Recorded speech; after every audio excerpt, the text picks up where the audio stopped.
Ma'am नमस्कार। किरण ma'am नमस्कार।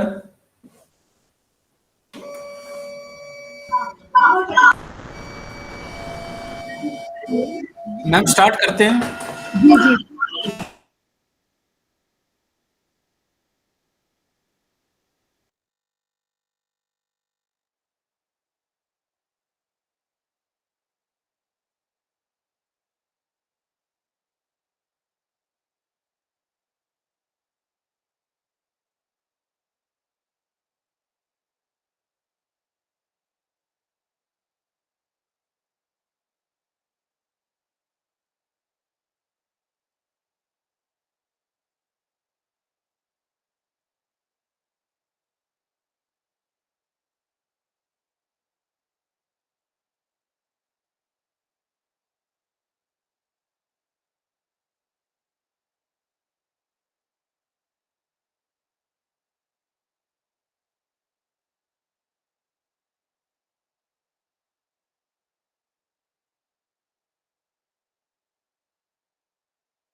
Doctor साहब मुझे सुन पा रहे हैं? नमस्कार।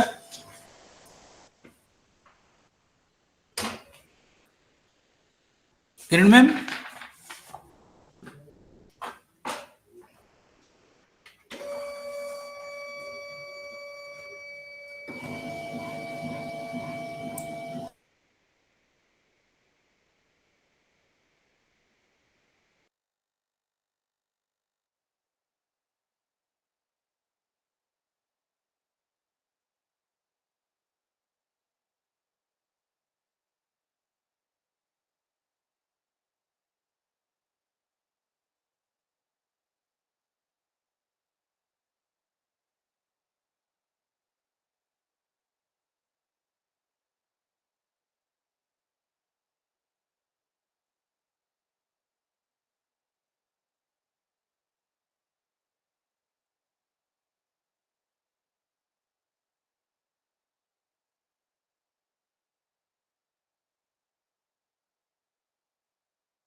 डॉक्टर साहब नमस्कार। किरण मैम मुझे सुन पा रहे हैं? इंटरनेट कनेक्शन की प्रॉब्लम सर, जरा नेट का कनेक्शन की इशू आ रहा है। आवाज तो ठीक आ रही है मैम। हाँ, आवाज तो अभी आपकी आवाज तो आ रही है, हमारा कनेक्शन टूट रहा है। नहीं, आपका भी ठीक आ रहा है मैम। अब आ रहा है ठीक सर? वो जी बिल्कुल ठीक आ रहा है। ठीक है। Okay. We are going to start.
Yeah.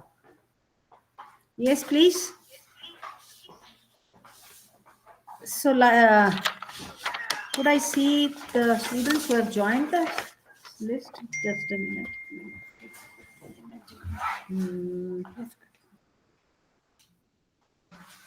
Okay. This is it. This is okay. How many students they have joined? Kanchan Tiwari, Rishu, then okay. Good. Namaste, ma'am. Namaskar, Kanchan. Very nice to see all of you again. Rishu and Nilesh, you are also here. Pratha is here. That's nice. Yes, ma'am. Good afternoon. Have you gone through the chapter which I just the unit through which I have taken up last time? Could you see that? So this is okay. Let's start now. Another before you. हाँ, आप यहीं रहो, कुछ खा लो, चाय P low. So before I take up after completion of first unit, I'll be taking with you the second unit. I personally feel that till you know the anatomy and physiology of various systems operating in your body, there is no sense of reading the pharmaceutical part of it. So let me today take you through the unit 2 and unit 3 quite fast. And if you people have studied yourself, if you want me to take up your difficulties, I can. Otherwise, let me take up through the unit 2 and unit 3, which focus on the different systems. You are just seeing in the objective, I have given you the first slide, which talk about the respiratory system. They talk about the digestive system. And these are the systems which I will be taking up in the unit 2, basically. And there is, in unit 2, I'll be talking about respiratory system, digestive system, nervous system. I'll be taking up the system's constitution as well as the physiology happening in this system, how the things happen in it. So till you know this thing, how could you find out, how could you go to any medicinal part or pharmaceutical part? Because you should know what error has happened, so you know the structure of it. Very important is you should understand the structure. Let's move fast to the respiratory system. Can anyone please tell me what are the functions, what is the importance of respiration in the body? Any one of you, please? Anyone? We all understand, as you told me, you people know a number of things. Mohammed, can I ask you, in your opinion, what is this structure? I hope you understand all that this is the system where oxygenation of blood takes place. Respiration is the oxygenation. So let me, anyone who wants to tell, or I'll let you know then. So, you know, through this respiratory system, we exchange the gases of oxygen and carbon dioxide. The lungs are involved in it. So, thus, oxygen is required. Whatever you intake the oxygen, it's required for oxidation of food material, for energy requirement of the body, aids in how it, if you, because it helps out to exchange the carbon dioxide and hence maintain the pH of the blood. It helps in the excretion of volatile substance like ammonia, water vapors, etc. It helps to maintain the temperature, filters the inspired air. So these are the functions basically of respiratory system. What are this organization of this respiratory system? The upper respiratory system and the lower respiratory system. The upper respiratory system comprises of your nose, nasal cavity, pharynx. And what about the lower respiratory system? It involves larynx, trachea, bronchi, bronchioles, alveoli, lungs. So it is very important. Now let me take to you that in this, on the basis of the functions, the respiratory system is also divided into two parts: conducted part and the respiratory part. Conducted means there it consists of series of interconnected cavities, tubes, both outside and within the lungs, which is formed by your upper respiratory part: nose, pharynx, larynx, trachea, bronchi, bronchioles, and the terminal bronchioles. They are basically the conducting part, means the air is being conducted through this passage, and it is filtered, warmed, and moistened, and then it enters the lungs. So the respiratory part consists of the lungs where the gas exchange takes place. It is formed. What are the different organelles which come into it? They are bronchioles, alveolar ducts, alveolar sacs, alveoli. So this is the respiratory part. So means the respiratory system, on the basis of the respiratory, structurally they are divided into two, and functional also they have conducting and the respiratory part. What are the different? I have just talked to you. Upper respiratory system consists of the nose, nasal cavity. What is this nasal? Let us take one of all the components one by one. Nasal cavity is the gate for the respiratory system.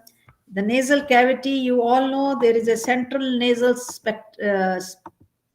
septum, means this is a structure which divides your nose into the whole nasal cavity into two parts.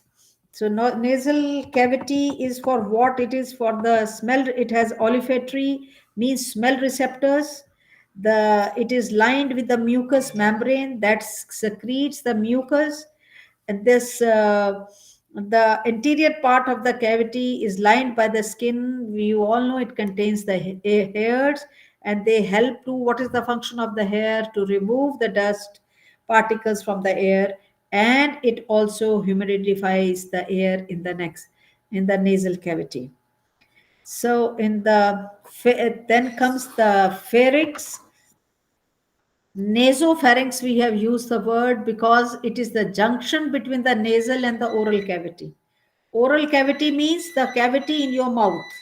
So the connection between the This is a junction between the nasal and the oral cavity, and between this junction, because the air you are breathing doesn't come out of your mouth, so what is there? There is a, a lid between the two, which is called the epiglottis, which separates this two. They closes the air passage and differentiate between the oral and this.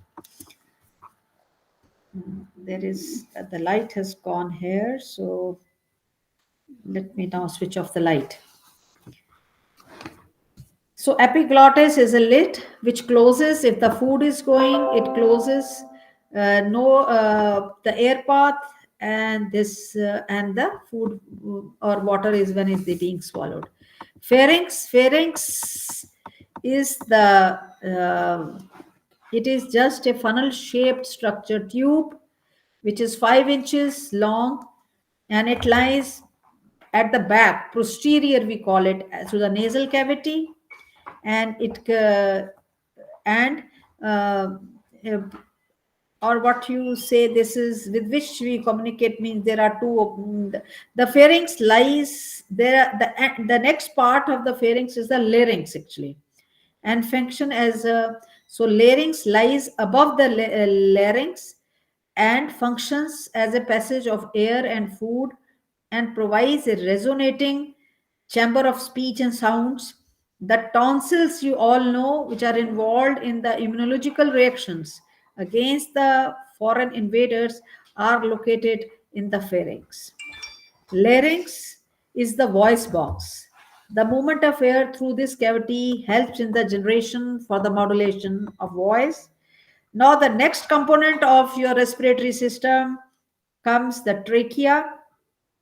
The trachea or the windpipe, it is a passage for the air and about 5 inches long. So the interior portion of the trachea is composed of C-shaped cartilaginous rings. If you see, there are rings around it. No, this is not the structure. Please go ahead. Yes, there can be the upper structure. And the posterior portion of the trachea is composed of some fibrous tissue and extend from the lower end of the larynx. It bifurcates into two because it is just upside. As soon as it goes down between the two lungs, it divides into the two. One is called bronchus and the plural is called bronchi, which passes into the lung. So trachea divides into two bronchi, and they enters the lung. And the trachea, bronchus, which goes into the right lung, it goes called the right primary bronchus, and which goes into the left lung, it is the left primary bronchus. This primary bronchus or the bronchi both divides into smaller secondary bronchi, and they are called the lobar bronchi, one for each lobe of the lung. So the secondary bronchi does not stop here. They further to branch further into smaller bronchi, and they are called the tertiary. Means the trachea into bronchi, they divide further, branch together, secondary bronchi. The secondary again branch, they are called the tertiary bronchi, and they further divide into much smaller, which are called bronchioles. Bronchioles in turn branch repeatedly to form smaller tubes, and the smallest bronchioles branched into smaller further tubes, which are called terminal bronchi. So this is called, and this way the bronchus story is. Now then, in the lungs and the alveoli, we have taken one part, that the lower respiratory system has the lung and the bronchi. In every in every human being there are two lungs, one on the either side of the chest cavity or the thorax. The cavity is called thoracic cavity. The lungs are cone shaped. They are spongy organs. They are divided into the lobes right and left. and the surface of the lung is covered by a double membrane called pleura.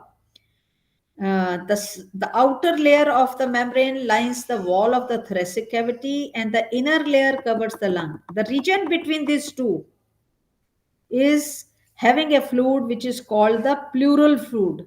You will understand this is the lung. Similarly, in heart also, I have told you yesterday, I have taken the circulatory system, and around the heart there is a pericardial fluid. So, around the lung there is a pleural fluid. Many diseases you will learn we had a pleural fluid, or we says the lungs they are filled with the water. So what can be there? So these are the diseases which are oftenly seen among the patients.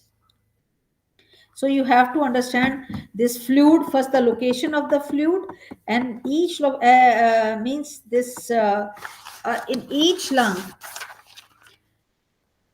have a tertiary. They have almost 10 tertiary bronchi. Then these bronchi further they end up into the some sac like structure. Penetrate when they penetrate deep into the lungs, they divide further into the several small structures which are called alveolar ducts, which end into a cup shaped structure, sac type of structure. They are called alveoli. So the exchange of gases, when we say the blood having carbon dioxide enters the lung, and there is exchange of gases between in the lung, then it is in the alveoli. So that is the here is the part, that is alveoli is the part you are looking. Here the exchange of blood takes place. As you are very well seeing, the bronchiole, tertiary bronchioles, respiratory, like this, they are small branches. So in this structure we have tried to show you. So several muscles are involved in respiration. The muscles of respiration help both in the uh, inspiration and expiration, matlab breathing in and breathing out. So the the respiratory muscles achieve this by changing the size of the thoracic cavity. The basically the principal muscle associated with this process of respiration are the muscles, intercostal muscles, matlab the muscles which are in the ribs, and the thoracic cavity and the abdominal cavity is divided by a septum muscle. That is a difference, that is called diaphragm. So when you breathe in, the diaphragm goes down. When you exhale, when you breathe out, the diaphragm goes up. So this is the way the respiration usually takes place. So what is the purpose of the respiration? As I told you, there is exchange of the gases, breathing, pulmonary. So gas exchange whenever the gases exchange means carbon dioxide thrown out, oxygen is back to the blood. It consists of three basic steps. One is breathing, pulmonary ventilation. I talked to you yesterday when I before first that there is a pulmonary, because this is, all the pulmonary artery takes the deoxygenated blood into the lungs, and the two main function of lungs are to oxygenate the blood. They take out the carbon dioxide and add oxygen to them and remove the carbon. So the process of breathing is basically a mechanical, and you take in, आपको प्राणायाम भी करवाते हैं, take in, take out. So they are all mechanical processes, as well as inhalation and exhalation. So in inhalation, what you do, the diaphragm, as I just told you, it is shown in the diagram also. Diaphragm is by the diaphragm and is supported by the muscles of the rib. They move the ribs up and the diaphragm goes up. The normal resting respiration is 10 to 18 breaths per minute, and it all takes within the 2 seconds. This is the basic times of inhalation. मुझे दे दीजिएगा record of books. under normal conditions, diaphragm is the primary driver of the inhalation. When the diaphragm contracts, as I told you, the ribcage expands, and the contents of the abdomen are moved downwards. This results in a larger thoracic volume and negative suction pressure.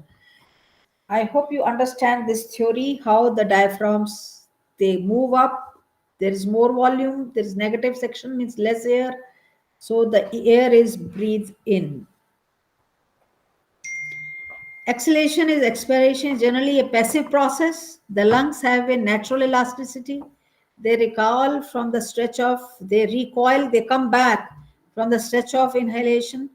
Air flows back outside to the atmosphere till the pressure in the chest and the atmosphere reach the equilibrium. Till then, this exhalation keeps on going. So external respiration is another. This is the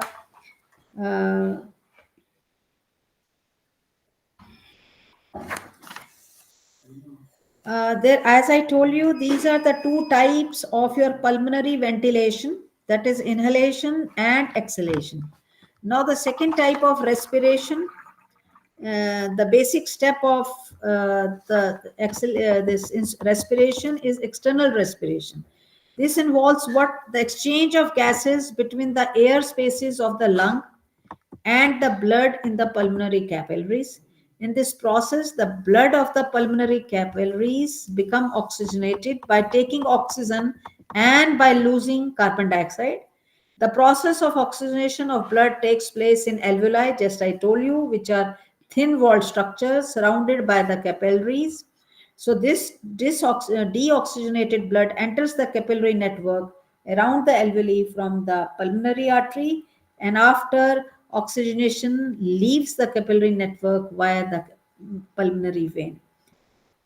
During the oxygenation process, oxygen from the oxygen rich inspired air diffuses into the deoxygenated blood present in the pulmonary artery through the alveolar and capillary walls, and the carbon dioxide diffuses out of the wall.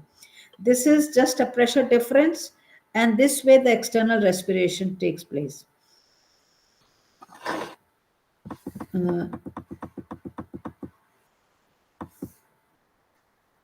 So, internal respiration, that is, these are the words which are being related to the respiration. This is the exchange of gases between the blood in the systemic capillaries and the tissues. Internal means now the oxygenated blood reaches the cells. Systemic means the blood from the ventricle goes to the aorta, and aorta divides different places, and now the arteries and then the smallest part, capillaries, reaches the tissue cells.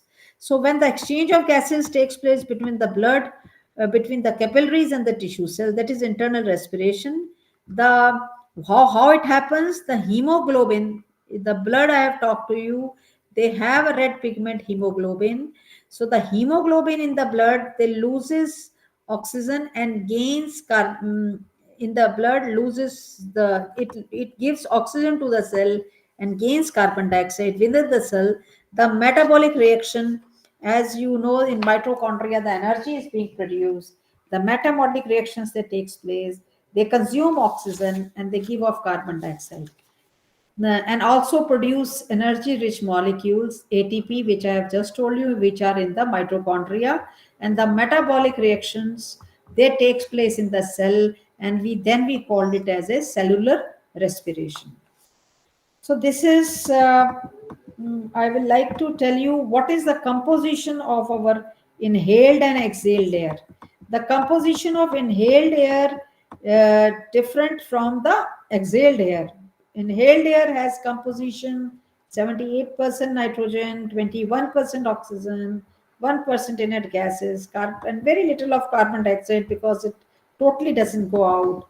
And the exhaled air composition has less amount of oxygen and more of carbon dioxide. You have seen the carbon dioxide was 0.04%, but now it is 4%. Oxygen was 21% in inhale, now it is 17%, and 78% nitrogen, same gases. The difference between the amount of oxygen in air is equal to the difference in amount of carbon dioxide. It will be, if the carbon dioxide has come, that much oxygen will reduce. So you will see the uh, basically the nervous what is the physiology behind the respiration means this process of respiration is controlled by respiratory center, which of course it is a nervous regulation. So the neurons will be located in the centers, three centers in the brain, they are involved in the respiration. The nerve impulses are transmitted from these center to the brain and then to the respiratory muscles. The region in the brain from which the nerve impulses are sent to the respiratory muscles consists of cluster of neurons which are located in medulla oblongata. When I will tell you now only in this unit what is the nervous system. Medulla oblongata is a very important part of the brain, and there are three centers I've told you, and the one center, the medullary rhythmicity area, is located in the pons of the brainstem, in which the two respiratory centers are basically located. And one is the pneumatics area, and another is the apneustic area. So these are the areas in brain. We set the nerve impulses to the respiratory muscles, and they move. So these are uh, the nervous system, how it is involved. And now the question is how the respiratory volumes are studied for the diagnosis of respiratory disease. The respiratory volumes are obtained by an instrument called the spirometer. So there is a table which is available with you, which gives you the terms, the various volumes, and what should be the normal values of them. So what is the total lung capacity? What is the there's a definition for that. There are tidal volume, inspiratory reserve volume, expiratory reserve volume, vital capacity, residual volume. So what is the tidal volume? The volume of taken in one breath. How much we can take? That is 500 ml. And what is the total lung capacity? It is the sum total of the tidal, inspiratory. Inspiratory means additional volume of air that can be taken in by forced inspiration over and above the tidal volume. Because and what is expiratory reserve? The volume of the air in excess of the tidal volume that can be exhaled forcibly. So the sum total of inspiratory volume, tidal volume, and expiratory reserve value is called the vital capacity of the lung. As you are seeing, just 4,330 milliliter in adult male and 3,100 milliliter in adult female is the. And what is the residual volume? The volume of air which remain in the lung after maximum expiration. Still, even if you exhale, then also your lung has that volume of air. We called it as a residual volume. So this is, and the sum total of this all comes to be the total lung capacity.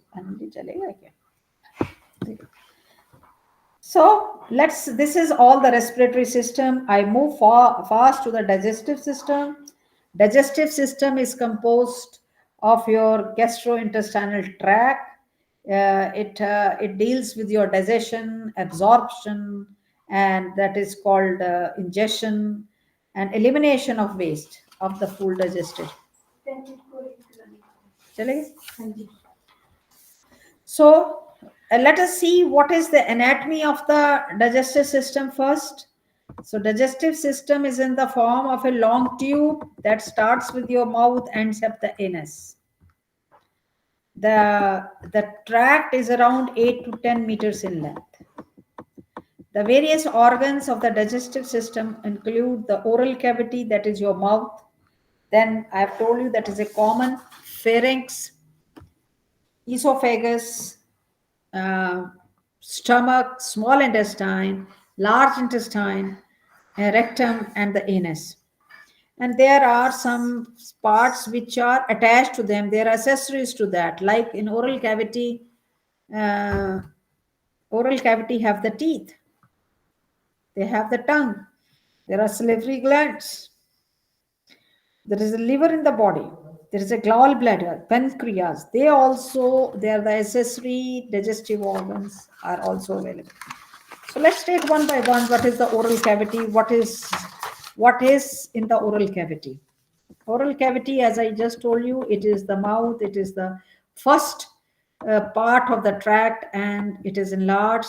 The nose opens into it through the nasopharynx. I have just told you the oral cavity opens externally. You have an upper jaw and the lower jaw. So what is there in the oral cavity? Oral cavity, the food which you chew, it is being bitten, they are chewed, it is grounded uh, with your teeth of the upper and lower jaw. There is a tongue which helps in the process of moving the food towards the teeth, and by secreting the mucus to moisten and constitutionally softening the food you have taken. The and this chewing of the food is also called mastication. So you all know in the mouth there is a salivary gland. The saliva which is present is secreted by this paired salivary gland, and there are the salivary glands is formed of three further glands, which is one is your parotid gland, and submaxillary gland, and sublingual salivary glands. What the function of the saliva is, it lubricates the food. And second, it has the digestive enzyme called amylase, and which is also called ptyalin. How it helps this? What is the function of this enzyme? It converts the starch present in the food. It digests it, the oral cavity, and this the starch when the where this this starch is digested, and then it moves further. Then comes the second part, that is called the pharynx. Pharynx is a tube that function as both the passage of air and food. When I have told you there is a lid which differentiate, that is epiglottis. So, and as a result, both the nose and the so pharynx connects your oral cavity to the esophagus of the digestive tract. The food which is swallowed and passes from the mouth, it enters the pharynx, and the movement of food downwards from the uh, mouth is into the stomach via the esophagus by the act of swelling. And this is the saliva and the mucus which have been secreted in the mouth. They helps to do that, and the passage of the food from pharynx into the esophagus is regulated at the entrance of esophagus by a esophageal sphincter. It is a muscle. It helps the food to go down, which is circle. It is a circular band or a ring. It is a ring of the contracted muscles. So this esophagus, where the food enters through the pharynx, is also called the gullet. It's a hollow tube of 25 centimeter long. It connects the pharynx to the stomach. It is in between. So, so through esophagus, the food enters the stomach. Uh, it also secretes the mucus. The food transported from esophagus to the stomach by a peristaltic movement of the esophagus and by lubrication produced by the mucus secretion. So the junction between the esophagus and the stomach, it also has a valve which is called cardiac sphincter. And during the peristalsis, the cardiac sphincter allows food to pass into the stomach, but usually prevents the backward flow of the food chewed mixed with the viscera. So, um, so because in the stomach there are stomach acids and digestive enzymes. So food from the therefore it there is no gastropharyngeal reflex. It is being avoided through this sphincter. Esophagus does not have any digestive enzyme. You have seen in the mouth there was the amylase, Tylen you called it. But in esophagus, it does not produce any digestive involved, neither there is any absorption which occurs here. In stomach, the food which has entered from esophagus to the stomach is basically it is a J-shaped hollow muscular organ which lies in the abdomen below, which is below the diaphragm. I have just told you thoracic and they have a diaphragm, thoracic and abdominal cavity. There is a diaphragm in between. So it lies below the diaphragm and the stomach, and beneath the stomach, there is a one more accessory organ I have told you, one is pancreas. The stomach is involved in the second phase of digestion after your mastication, means chewing of the food. The first stage, if you have know that it has been amylase secreted and it is the starch act in the stomach connects to the duodenum. The duodenum is the first part of the small intestine. Below the stomach there is small intestine. The first part of the small intestine to which the stomach is connected, it is called duodenum. So the stomach is divided basically into four portions, each of which has different cells and different functions. The sections are cardia. Content of esophagus directly comes into the first part, cardia. Then the second part is fundus, which is in the upper creature of the curvature. I said you it is a C-shaped. Then body or the corpus, the central portion of the stomach, and polyrus antrum, the lower portion of the stomach, which opens into the duodenum and helps the duodenum, the contents of stomach to empty into the small intestine. So, if you see the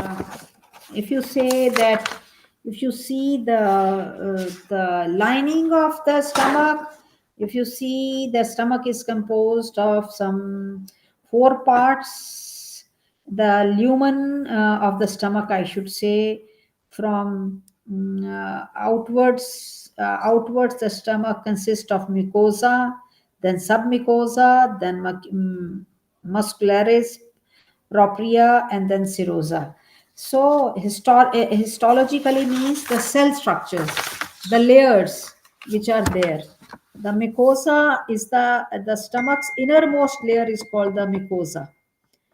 So there are longitudinal folds uh, in this layer, and they disappear when the stomach is distended, means it expands. So these are these are simple tubular gastric glands open into the bottom of these gastric pits, these mucosa.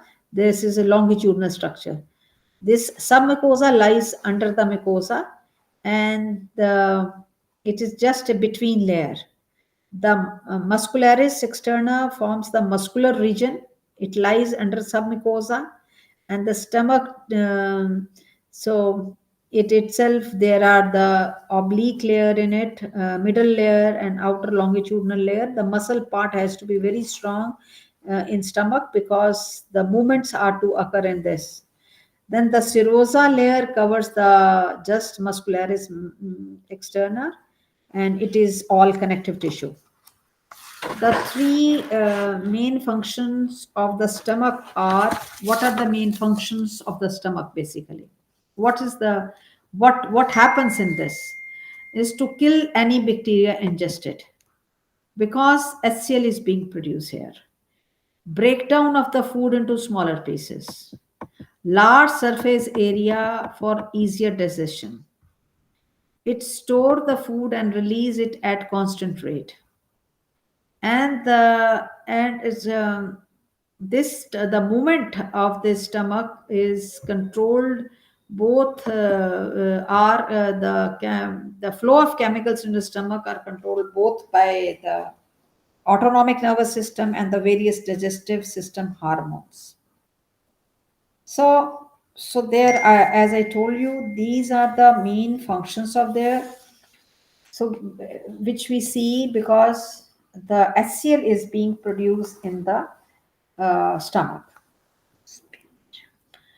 So if you see, the next part is your small intestine of the digestive system. The small intestines begin at the pyloric sphincter of the stomach. Means the small intestines, you have understood the layers, they open into the duodenum.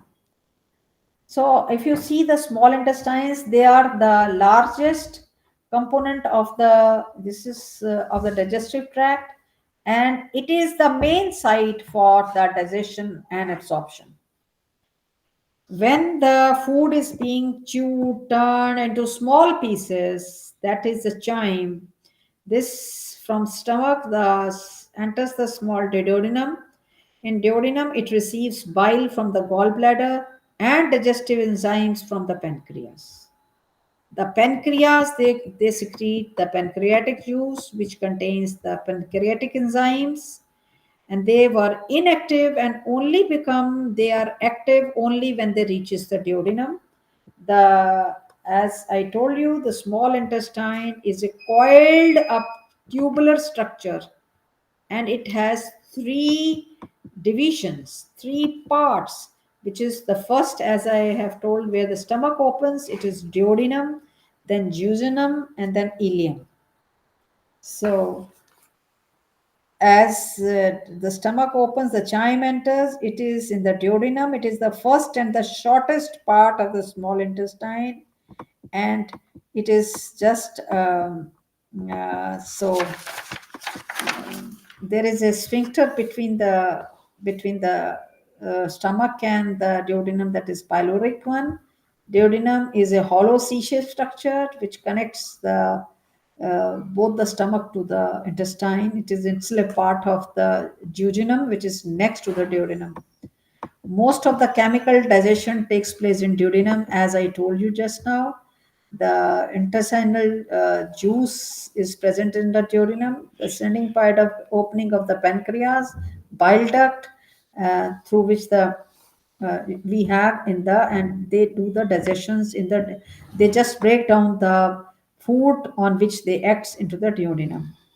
Jejunum is a continuation of duodenum, coiled up muscular structure, and it basically performs the peristaltic movement, that is pushing, contracting what you say, and pushing the intestinal contents in the next part of the intestine called ileum. Ileum is a muscular, and jejunum has a large. Ileum is a continuation of jejunum, which is the third part of the small intestine. It has a large number of mucosal folds that help where here the absorption takes place. So mucosa of small intestine is highly modified. The surface of the intestine, which faces the lumen of the intestine, it has a lot of number of villi, which are finger or leaf-like projections. So because here we have absorptive cells where absorption takes place. Digestive food is absorbed by this absorptive cells, and absorbed substance, they enter the capillary or the lymphatic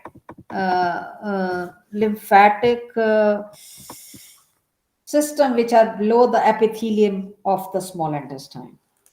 So now we come to the large intestine, because we are taking the digestive tract. So we come to the large intestine, which is the terminal part of the GI tract, means gastrointestinal tract, and extends from ileum to rectum. The ileum which is a small part, the part of small intestines. It opens into the large intestine, and it is guarded. It has a mucous membrane called ileocecal through the valve called ileocecal sphincter, which allows material from the small intestine to pass into the large intestine. And so uh, so if you see, this is through here the ileum connects the large intestine. So hanging below the ileocecal sphincter is a blind pouch. We call it as a cecum. Attached to cecum, there is a twisted coil tube called appendix. It is a vestigial organ basically.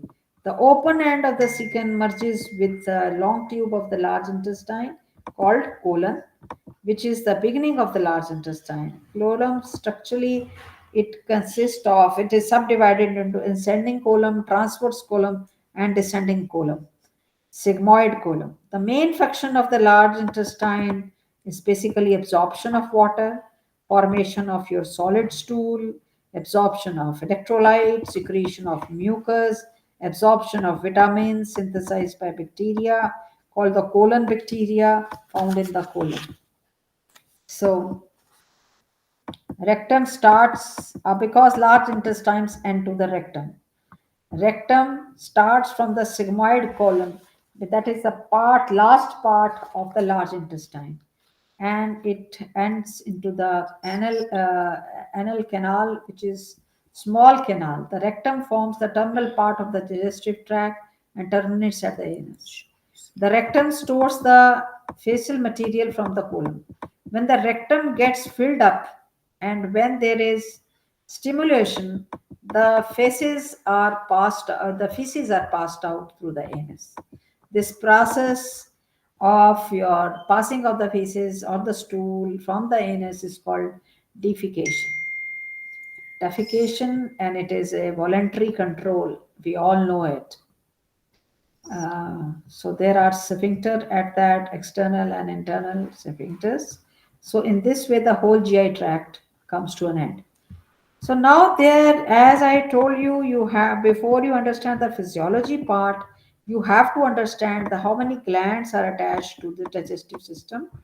As I told you, there is the first gland, salivary gland, which produces the amylase enzyme, which helps in the digestion of starch. What is starch? It is a polysaccharides, complex carbohydrates, and it breaks down into the disaccharides. In the gastric part, stomach, gastric glands are there. The gastric gland consists of this gastric glands, depending on the location in the stomach, are lined with the different types of the epithelial cells, and the four cells types which are present in this stomach, the uh, uh, in the glands of the stomach, they are the zymotegetic cells, parietal cells, mucous neck cells, endocrine cells. The three cell types, namely the chef or parietal and mucous neck cells, are exocrine glands. Exocrine glands means, and they secrete the products into the stomach lumen through a duct. So these ducts, they are called exocrine, and without the duct, they are the endocrine glands, and they secrete the hormones basically. So these cells, the chief cells, these cells which are come under the exocrine glands, these are responsible for the production of pepsinogen, an inactive precursor for pepsin, because pepsin, it acts upon the proteins.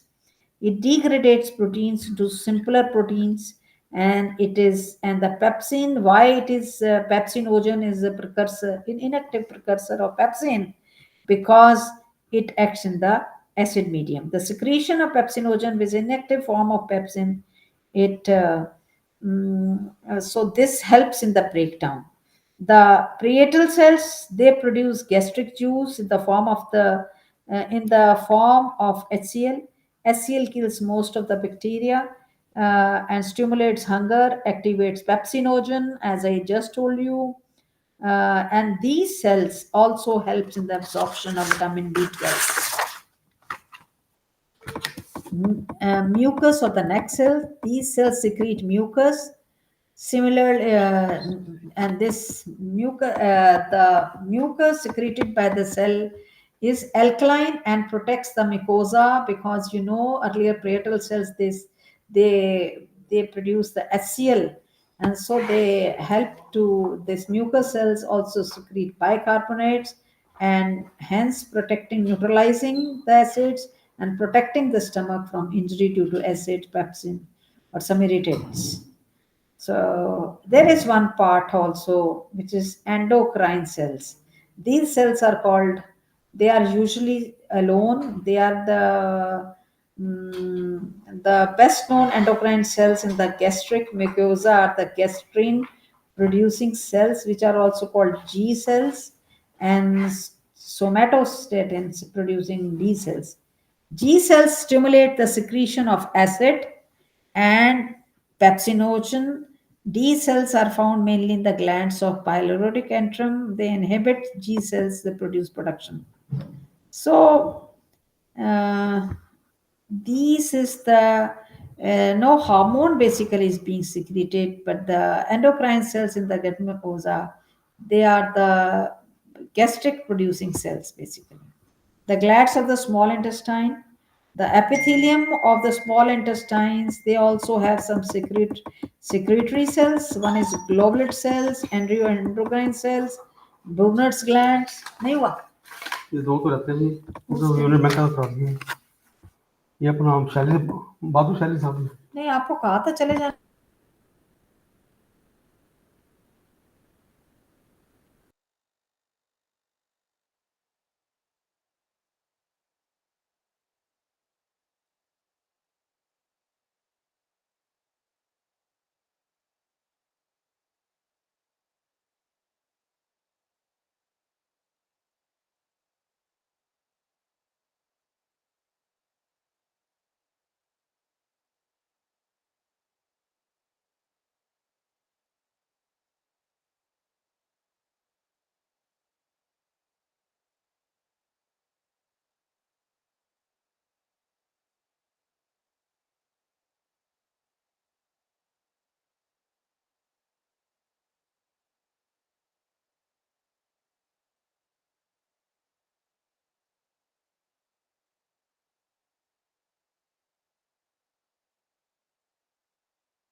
Yes. हाँ, एक minute. हाँ जी।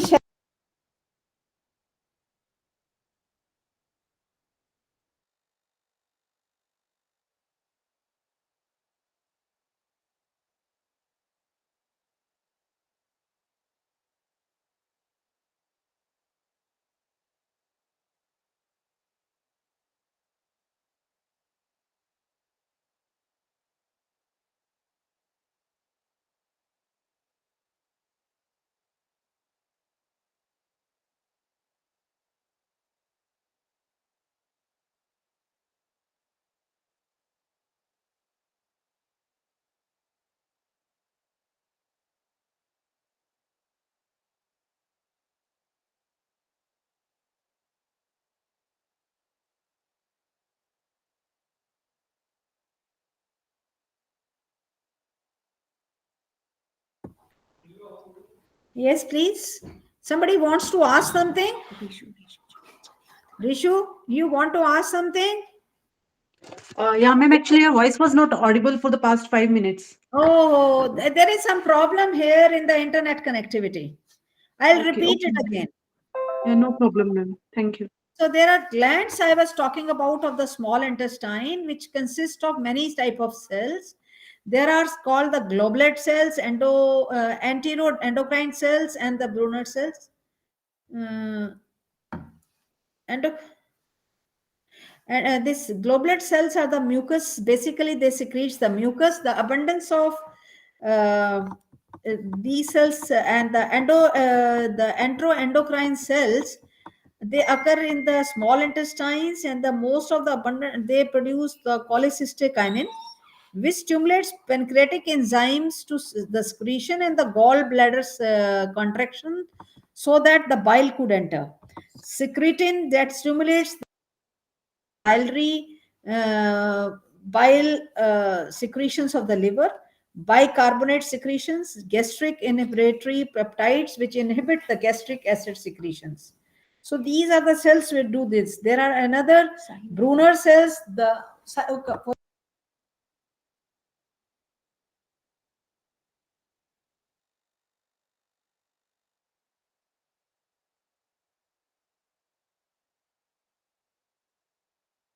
जी में आ रहा था। हाँ जी बोलिए।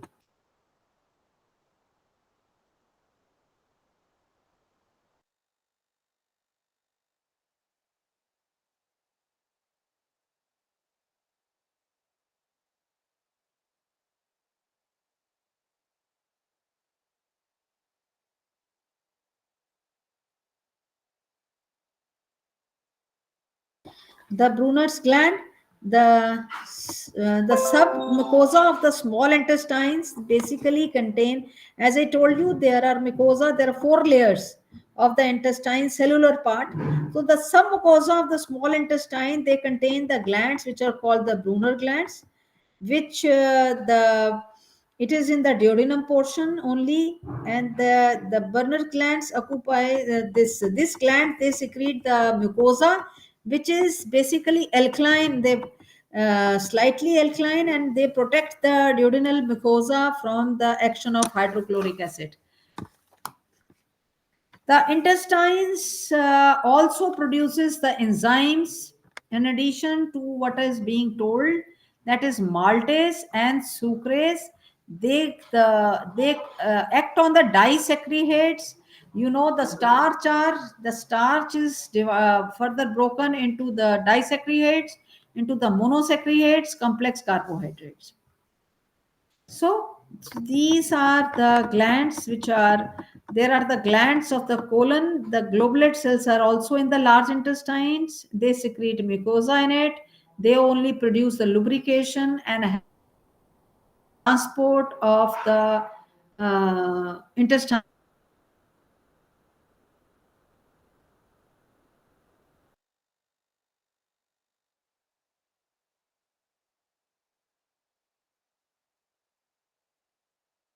Also, this is the heaviest gland of the body.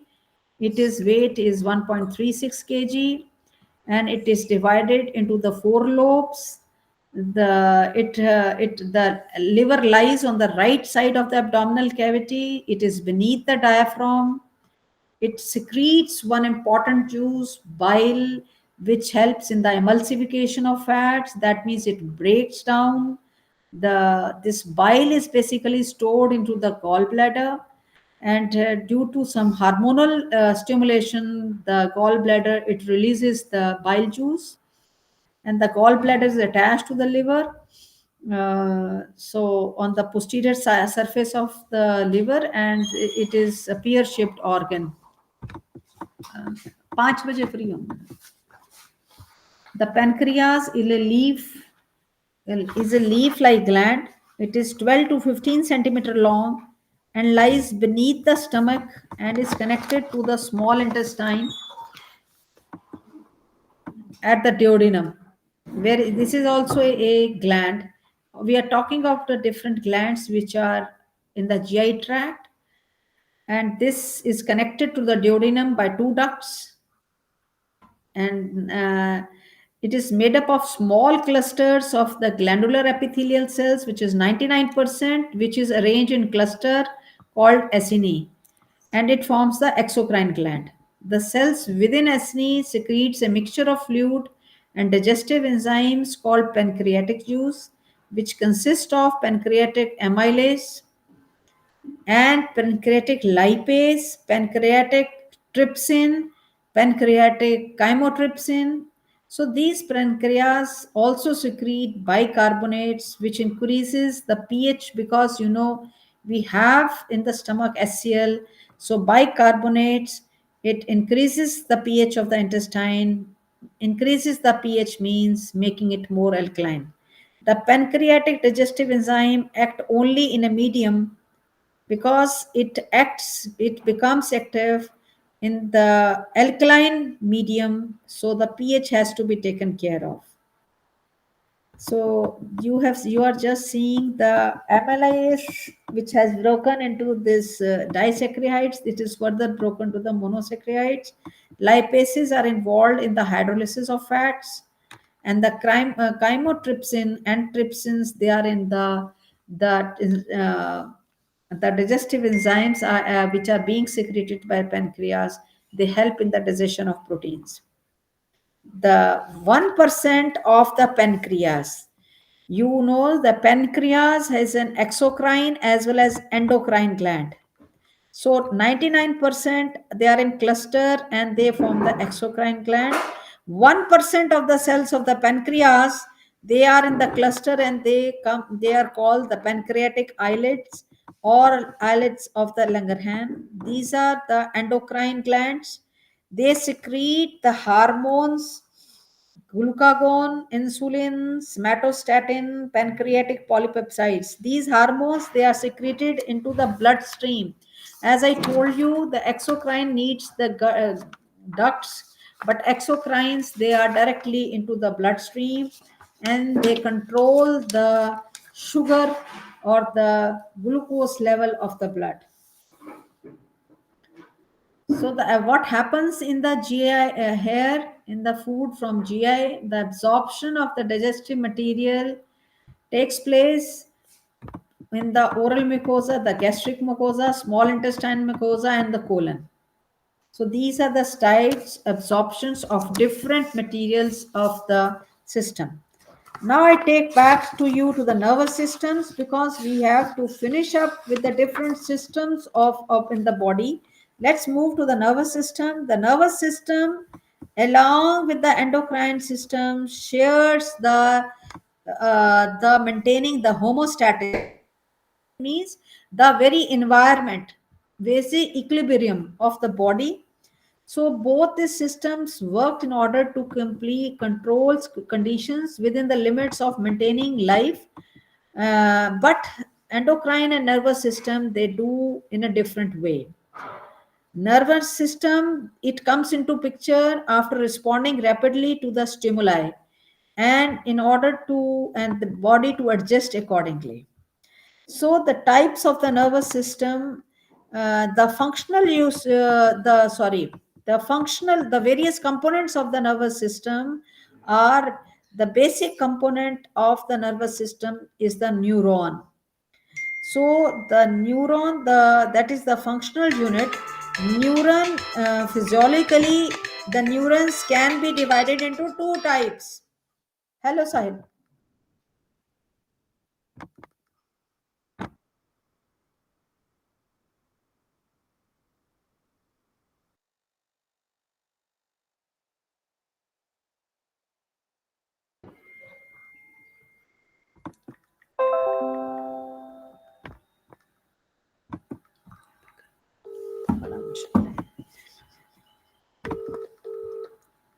Hello. हाँ जी.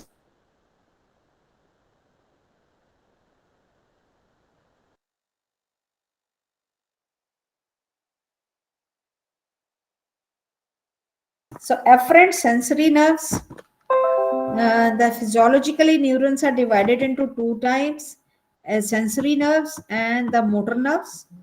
The afferent or sensory nerves, the sensory nerves carry impulses. Basically, what are these? The neurons, matlab physiologically means the neurons are present in the sensory nerves, which are afferent or efferent.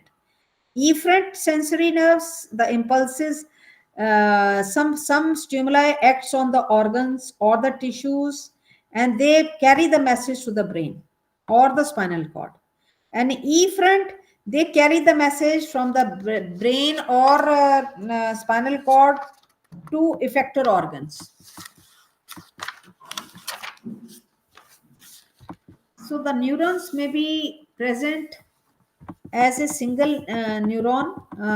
So there along when the neurons are present, there are single neurons, or they can be present in the cluster. So when they are present in the cluster or collective, they are known as ganglions. So hence, so this is the physiological properties of the nerve which are being taken up.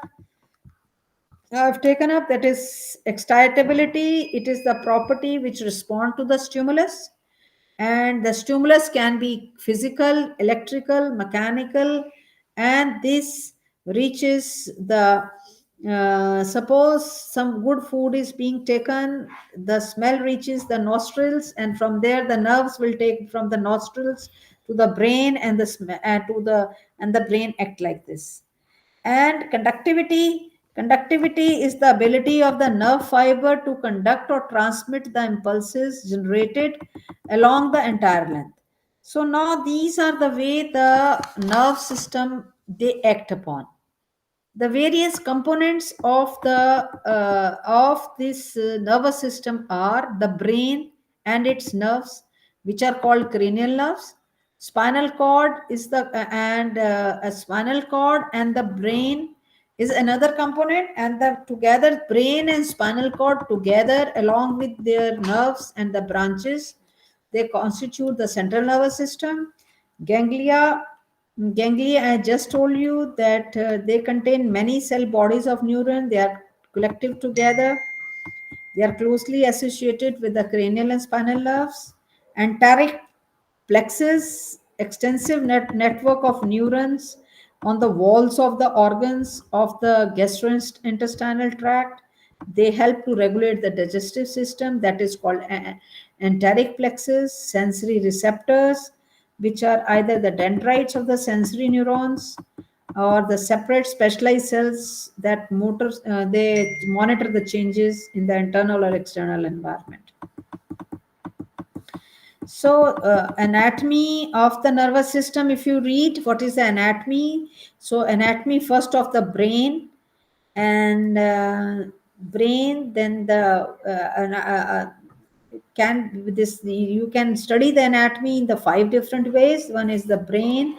What is the protective covering of the brain? Cerebral vertebrae, the spinal cord, brain. So if I take the brain first, it is made up of 10 billion neurons, 1000 billion neuroganglia, means as I change the group of the nerves.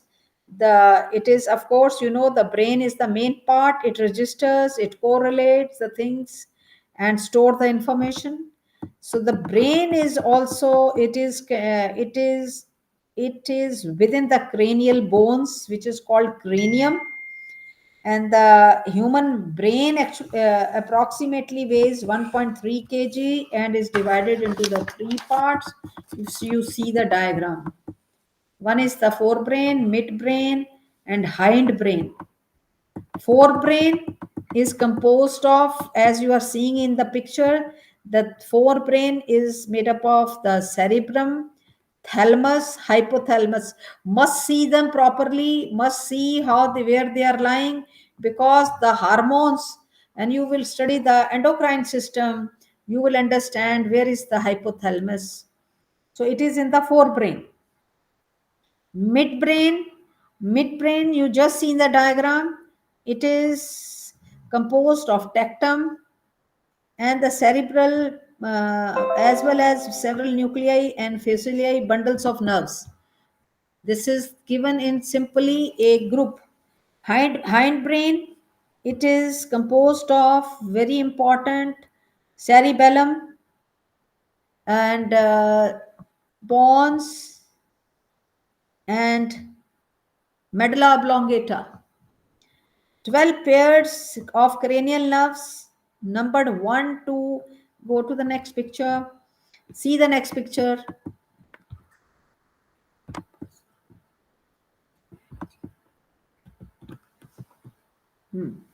You see the 12 pairs of cranial nerves, numbered 1, first to 12th.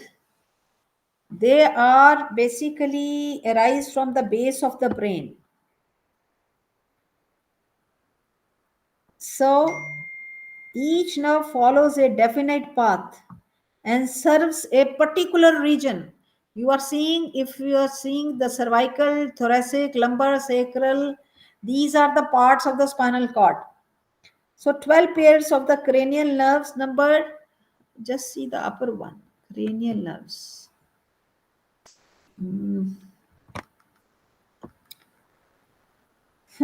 Arise from the base of the brain, and they are and each nerve follows a definite path, as I was just discussing, to the specific region of the body. The cranial number 1, for example, it carries, this is not the diagram. 1, cranial nerve, if they have, no, this diagram we have, I hope it's not there. Yes, carries signals of the smell from the right side of the nose to the brain. So every nerve is given a specific function and which they do, and for a specific region. So then the second part of the nervous system was the protective covering of the brain. The nervous, you see, the nervous tissues of both the brain and spinal cord, all, they are protected by 2 layers of connective tissues.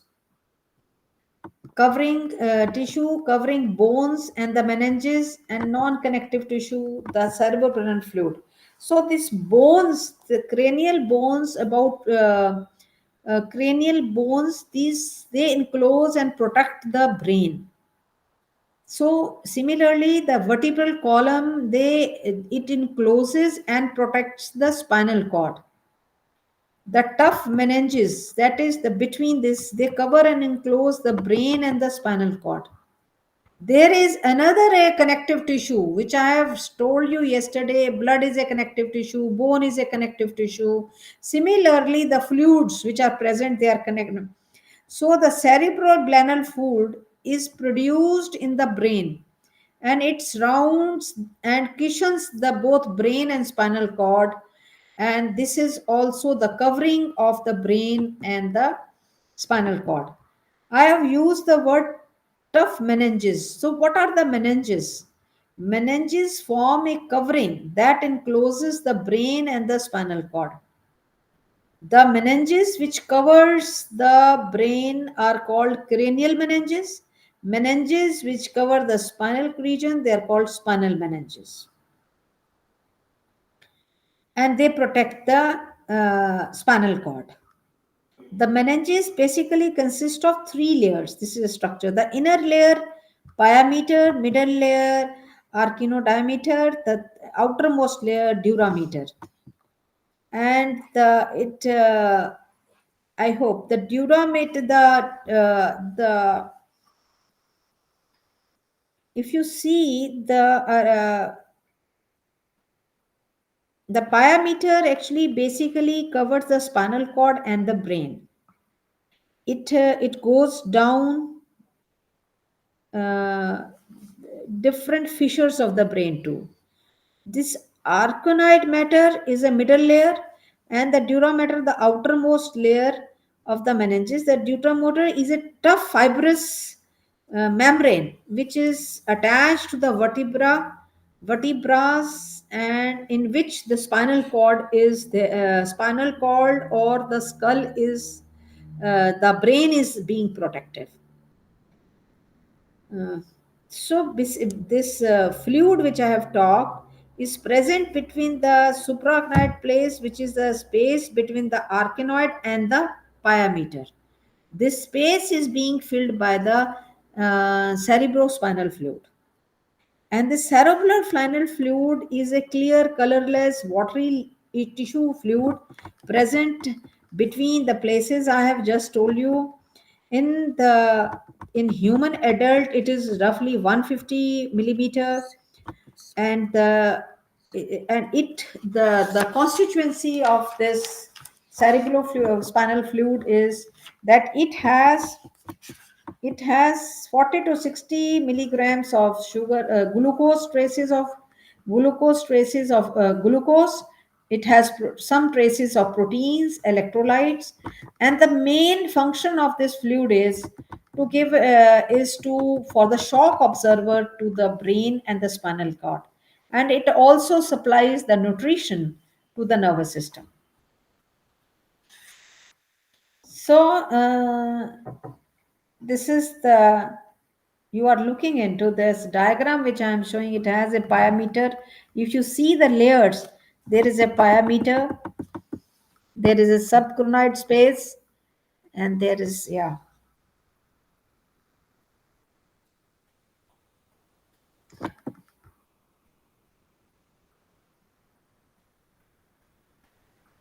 So what is the spinal cord? The part of the nervous system. It is the downward continuation of the brain. It connects what is the spinal cord? So it is a continuation of brain. It connects the brain at the foramen magnum bone of the skull. Skull's bone is the foramen magnum.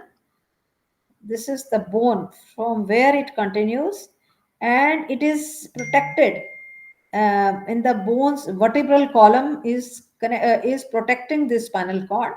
The spinal cord contains almost 10 billion neurons.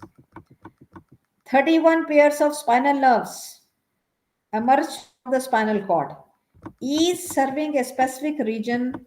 So many nerves are coming out of it, and they go to the specific region on the right and left side of the body. As I've told you, the next diagram, if you see, you see this one. This is the continuation, the spinal cord.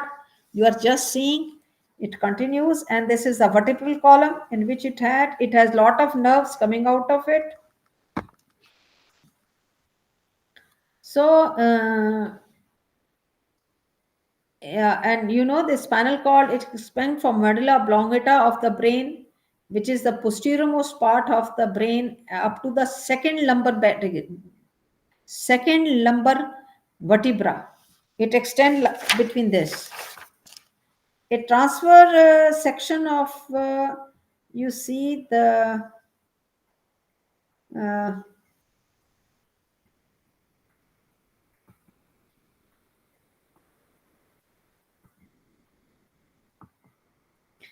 I take you to the next diagram.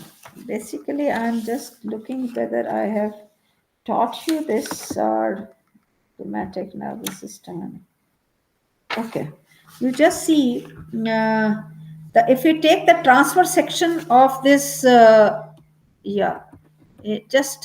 one. If you see this one, this is the transfer section of the spinal cord. it says the central gray portion. Central gray region or the gray matter, it is in the shape H. And this gray matter is nothing, it is composed of neurons, cell bodies of the neurons. And neuroglia is there, axons and dendrites of interneuron and motor neurons of nerves as well as supporting cells. The gray matter on each side of the spinal cord is subdivided into regions called horns. You are just seeing H bana hua na? This is an H. So this is the these subdivided into regions called horns. The interior gray horns, the posterior gray horns, the lateral gray horns, they are located between the interior and posterior horns, which occur only in the upper lumbar and the sacral segments of the spinal cord. You are just seeing the gray matter is surrounded by the white region called the white matter. Gray matter is white matter of the spinal cord is divided into the right and left sides, anterior median fissure. Anterior, this is the white matter, and this is the anterior median fissure होगा ना, posterior median. Anterior, this is the posterior, this is the anterior median fissure, which is a deep white groove on the anterior side, and the posterior median sulcus, which is a shallow narrow groove on the posterior side. Upar hai na, sulcus. Yes. The white matter is composed of bundles of unmyelinated and myelinated axons of the sensory neurons. These bundles are called the tracts and run to and fro from the brain. The function of the spinal cord is what? To link between the brain and other parts of the body. The spinal neurons send out processes that innervate different organs and skull muscles, so it helps to send and receive the messages. The nervous system can also be divided on the basis of your functions. Central nervous system, which I told you, the brain and spinal cord is one of the part, means the brain and spinal cord, they are source of the thoughts, emotions, memories. So these are this is the central nervous system. But there is another nervous system, we call it as a peripheral nervous system. This division is on the basis of the function.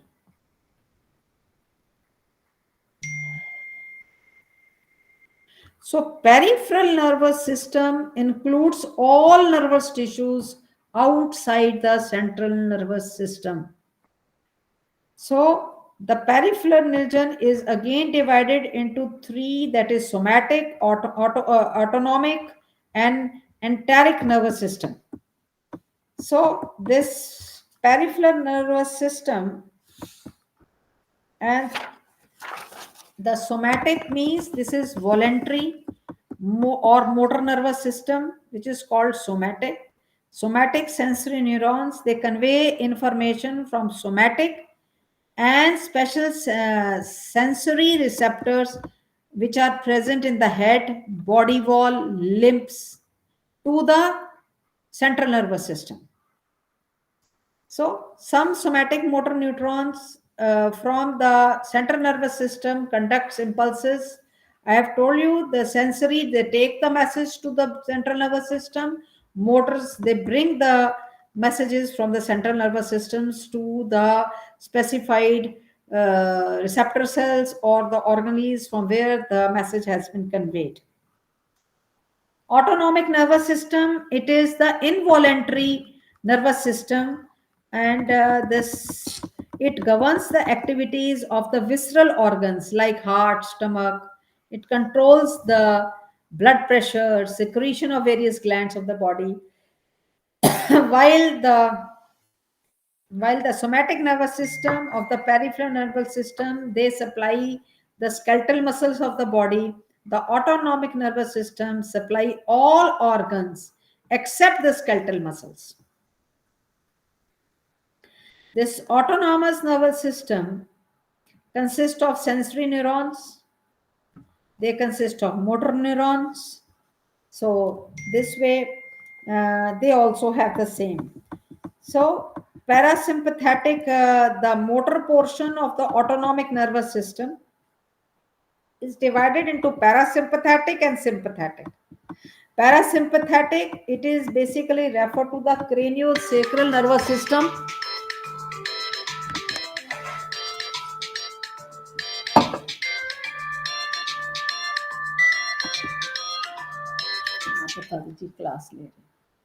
So this is referred to as the cranial nervous system. It is formed by the 3rd, 7th, 9th and 10th cranial nerves.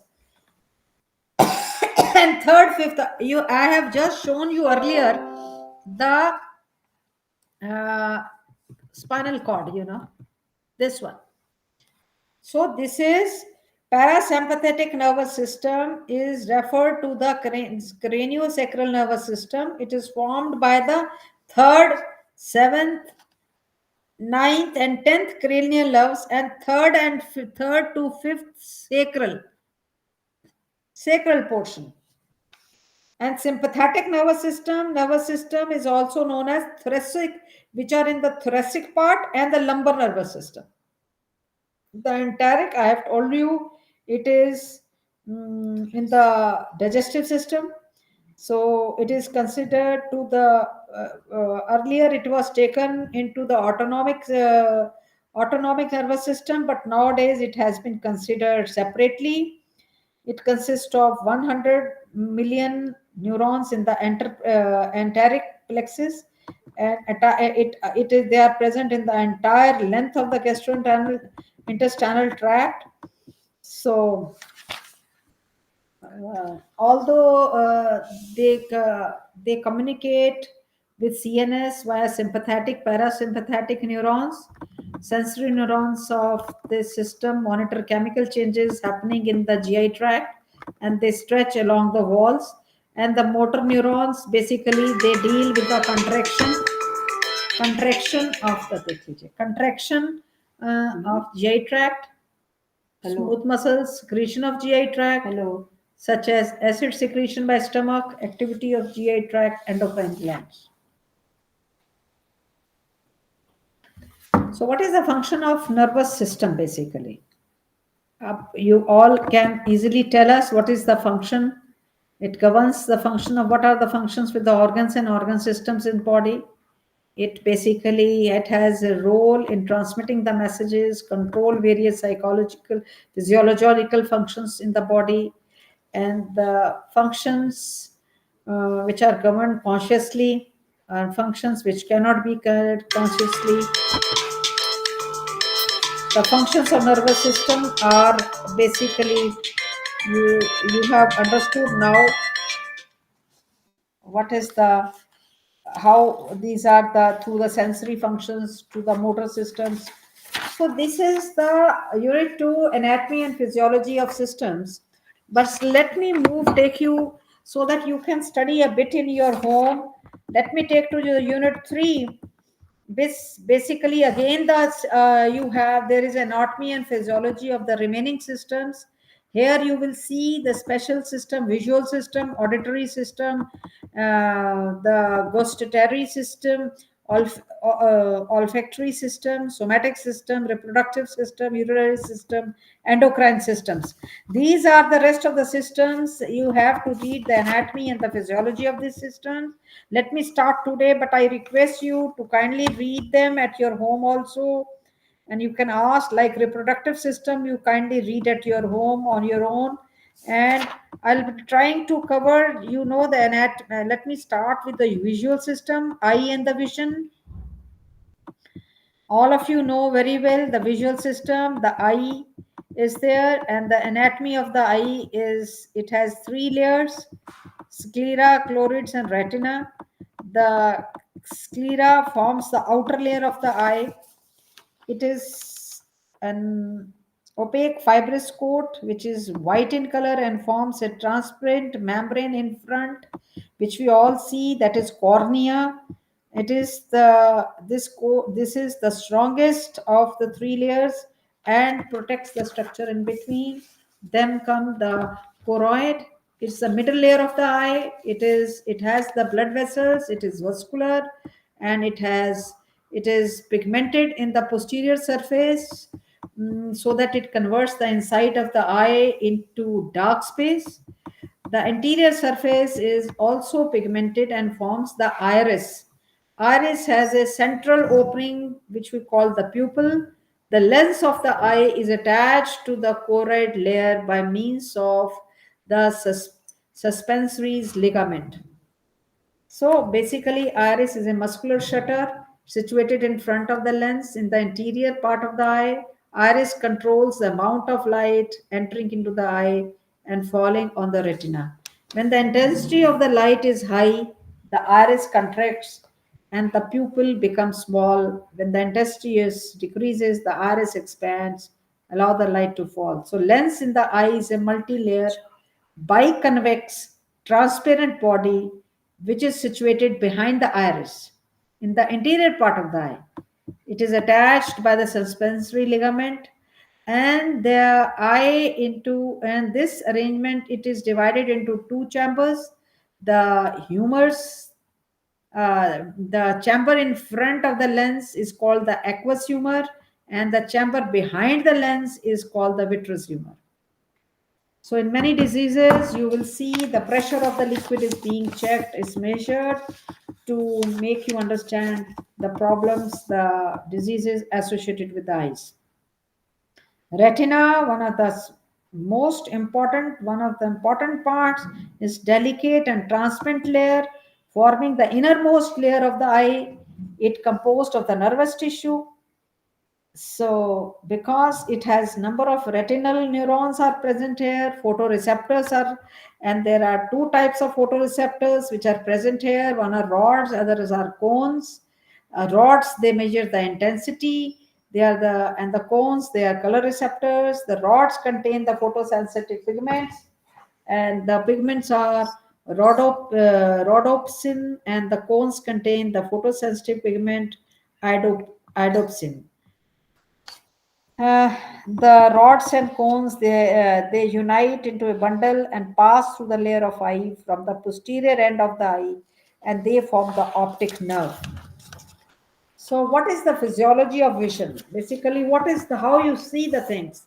The light enters the eye through the pupil, and the change in the diameter of the pupil depends upon the intensity of the incident light.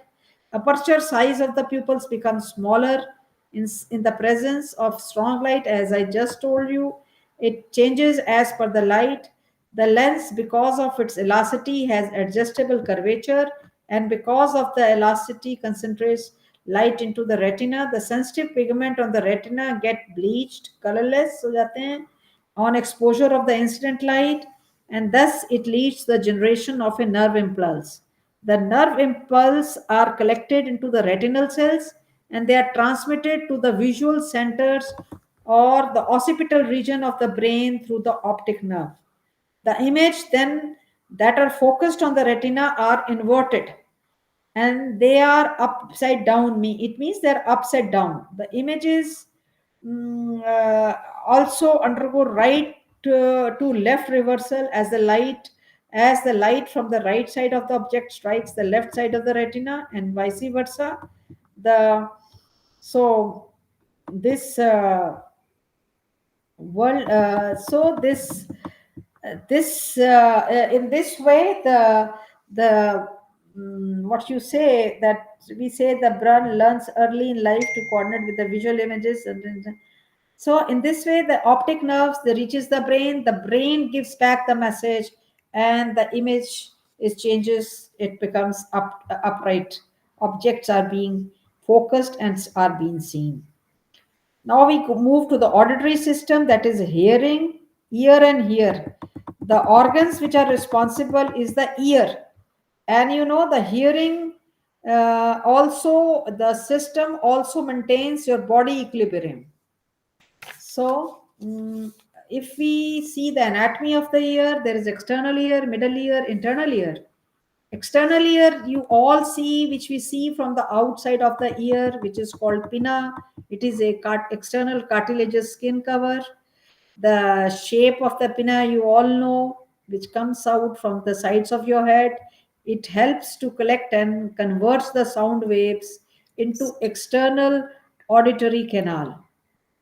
So hair and the wax present in the external auditory canal, they help to trap the dust particles present in the air, within the air. The external auditory canal transmits the sound waves on a thin membrane, which is called eardrum. So now then the voice from here goes to the middle ear. Middle ear is in the form of a chamber which lies inner to the outer ear. It is filled with the air. So this part of the ear is very much important to maintain the equilibrium with the atmospheric pressure through a tube called eustachian tube. So you have experience when you go in a air flight, there is a pressure difference outside and inside. You people stop hearing. So this is the main part which maintains the equilibrium. It opens into the nasopharynx. I have told you the respiratory system. This part. The middle ear is basically made up of three bones, uh, which are three bones or ossicles. The first one is malleus. We call it as hammer also. The incus, anvil, and stapes, the third bone. They basically, these three bones of the middle ear transmits the sound energy to the inner ear. The sound waves hitting the tympanic membrane cause oscillations in the membrane. These waves are passed on to the malleus, which transmits to the stapes to the incus. The stapes, which is connected to the inner ear through a thin membrane called the oval window, transmits the sound energy into the inner ear. What is this inner ear or the internal ear? It is in the form of a cavity and it is present within the skull. And this chamber is also, because it is in the skull, we call it as the bony labyrinth. So it is divisible into three parts: vestibule, which is situated in the middle part of the internal ear. It communicates with the other structures of the middle ear. Can we see? I can show you in the diagram. You can see this. This is the internal ear.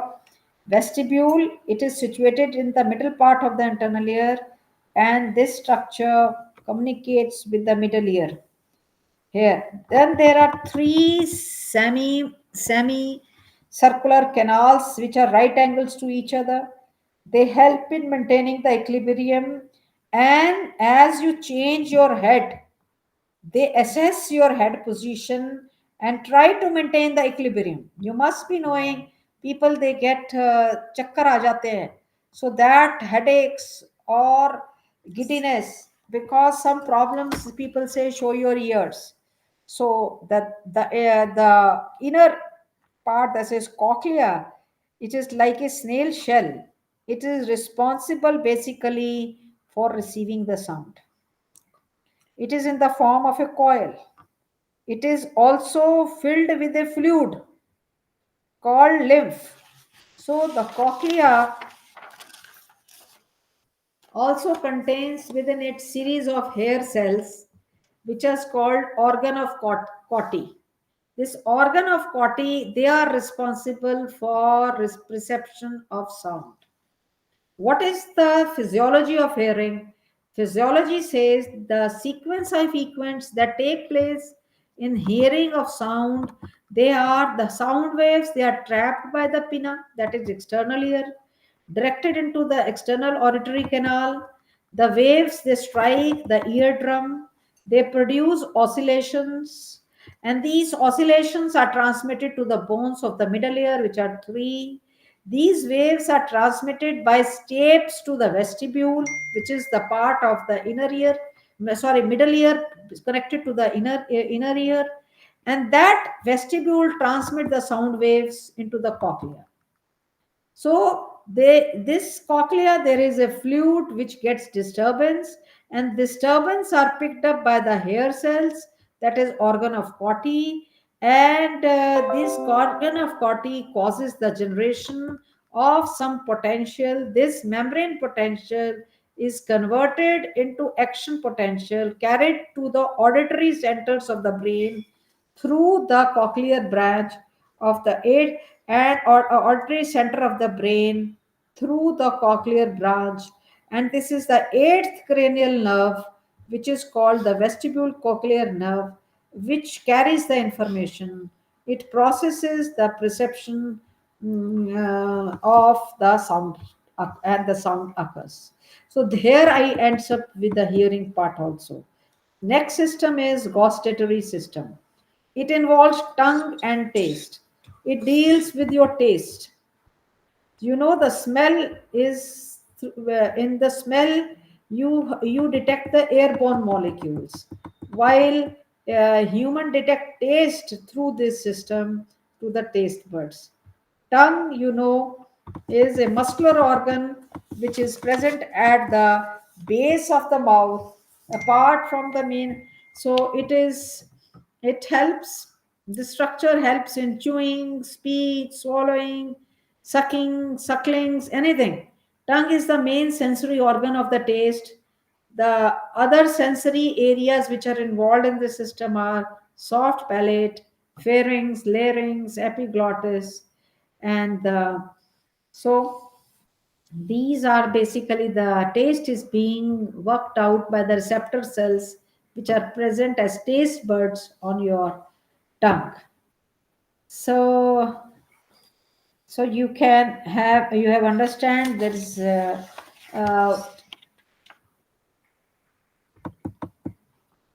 so I can just take you through the basically the how the things happen. The taste buds are nothing but they are the modified epithelial cells. I have told you earlier, all the organs are covered by the epithelial tissues, and these are distributed throughout the oral mouth area, pharyngeal area, larynx area, epiglottis, mucosa. So they are found everywhere. The taste buds are found on the elevated regions. They are called the papillae, upper surface of the tongue. These papillae on tongue are responsible for the rough appearance of the tongue. And each taste bud is a oval cluster of cells consisting of three types: supporting cells, receptor cells, basal cells. A long villi, I should say, called the gustatory hair projection. They rises from the external cell, receptor cell to the external surface through the taste pore, an opening in the center of the taste bud. The taste buds classified into four types on the basis of the maximum response to the stimulus. The primary taste sensation are basically, what are these sensations in which they are classified: sweet, sour, salty, bitter. These are the main taste words which are which recognizes the taste. So how this basically the system works? In order to get the sensation of the taste, the substance is first dissolved in the saliva as it comes in the oral cavity. Then it comes in touch with the taste cells, and then in the taste buds. The tongue, the arrangement of the taste, different taste are of different types or on different places. So some parts of the tongue are more sensitive to a particular taste and less sensitive to others. So, for example, the tip of the tongue is very sensitive to sweet and salt, and and the sour. So, the taste perceptions are carried by the nerve fibers, uh, which are present in the taste buds, to the thalamus or the cerebral cortex. I have told you the forebrain has this portion, thalamus and the cerebral cortex, and this region of the brain, the cells are interpreted and the taste is worked out. So by this I finish as the taste part of this sensory, this system also. Another system comes the olfactory system, which involves your nose and the smell. So olfactory receptors are olfactory receptors are specialized receptors. They are bipolar sensory nerves or neurons. The dendrites of these cells terminate into the cilia, and the cilia are embedded in the mucosa that covers the olfactory membrane in the nasal cavity. The axon of means the cell structure of the neuron. There is a one cell structure on which the dendrites comes out. Then there is an axon, and the axon of the sensory neurons or the receptors unite to form the olfactory nerve that reaches the brain. So in this way, this functions. It has the functions. Let me take you to the somatic. So the somatic sensory system. What is this? The somatic sensory system is a diverse sensory system consisting of receptors, processing centers, which produce the vast range of sensation such as touch, temperature, position, pain, and this receptors covers the whole skin, skeletal muscles, bones, joint, internal organs, cardiovascular system, and so on. So, so you can understand the organs of perception of skin. Touch is the skin, which is the largest organ and covers the entire body.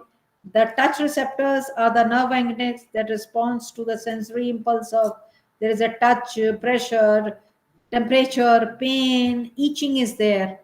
So the basically in the somatic sensory organs, the nerve endings are of different types, and the nerve endings, some are they receives the touch or the pressure. Some of the endings, they are thermoreceptors. So in this way, different nerves, the endings, they have a different receptions. So I have just told you some go for the mechanoreceptors, some chemical receptors. So the physiology of this system is the transmission of information, maybe through the thermomechanical or chemo, from the receptor passes via the sensory nerves to the spinal cord and then to the brain. Then the brain it analyzes or the stimulus and then translate the stimulus to the relevant feelings of pain and heat. So this is where these systems they work, and that comes the physiology.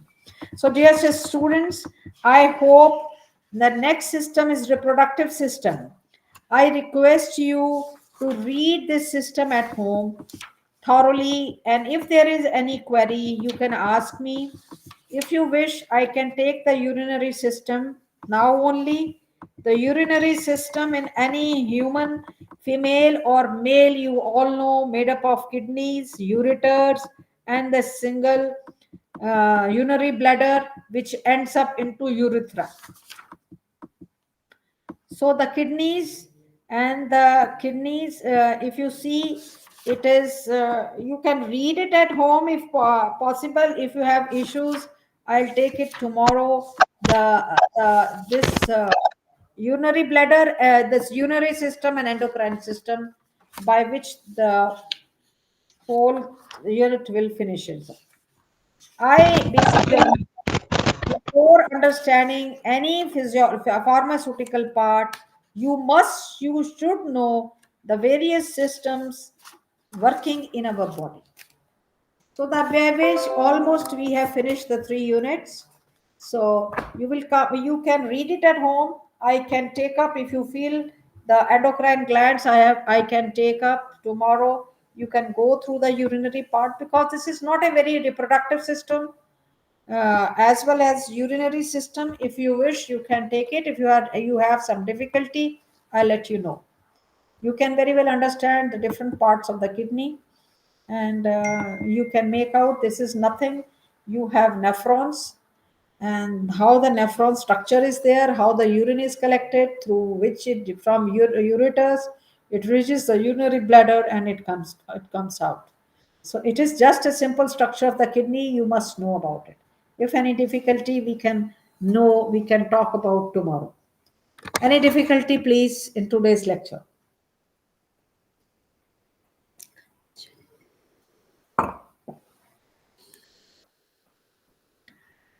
Anyone who is feeling some difficulty or you have understood? Okay, then, thank you to all of you. We will see each other at the same time on 5th and 6th of January. I hope all of you are awake. Nobody is sleeping. What about Rishu? Yes, ma'am. You are very much awake, right? Yeah, ma'am. It's it is very important to understand your whole anatomy and physiology of the body. Then only you will understand what medicines are to be taken to cure which part of the system. Okay, is Right, it ma'am. fine, Nilesh? Yes, ma'am. Okay. I hope you all have understood what is being taught. Yes, ma'am. Yes, ma'am. So thank you very much. We will meet on 5th and 6th January again or at from 3 to 5. Thank you, everyone. Okay, ma'am.